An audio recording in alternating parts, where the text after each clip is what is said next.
Ça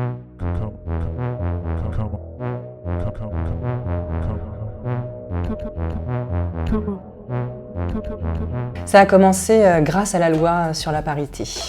Donc je suis entrée en politique moi en 2001, sollicitée pour intégrer une liste municipale. Et donc moi j'étais une femme, une prof à l'époque, et j'avais 31 ans, donc j'étais je pense un bon profil à recruter.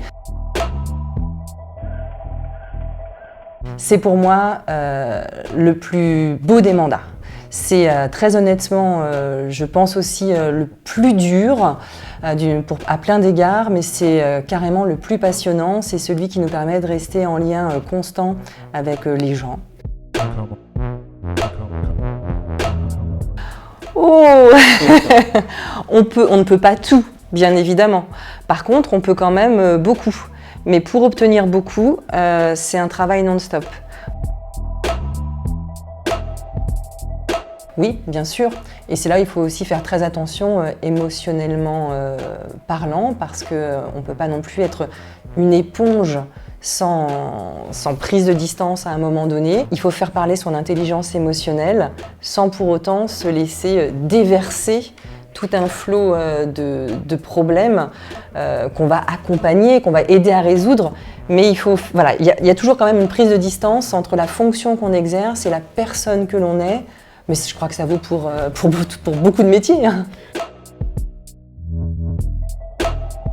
Je crois que c'est la famille qui en souffre le plus. Après, il faut transformer cette souffrance parce que sinon, c'est juste pas possible. Ça part vraiment d'un contrat de base qui est d'accepter aussi que Laurence, maman aussi à la maison, n'est plus avec la même disponibilité qu'avant, donc très clairement, ça implique aussi un sacrifice. Non, mais non, c'est pas un cliché du tout. La fierté, tout simplement, enfin moi en tant que républicaine, là je parle aussi de façon très très intimiste, c'est quand les administrés, les citoyens vous font confiance, vous élisent au premier tour, quand vous saignez cette écharpe tricolore sur votre cœur, je peux vous dire que là vous vous rendez compte aussi de la responsabilité qui va reposer sur vos épaules. Eh bien, je déclarerai ma flamme. Et un message qui est de dire que moi, ce que je souhaite, c'est toujours entretenir et conserver la flamme qui est celle de mon idéal.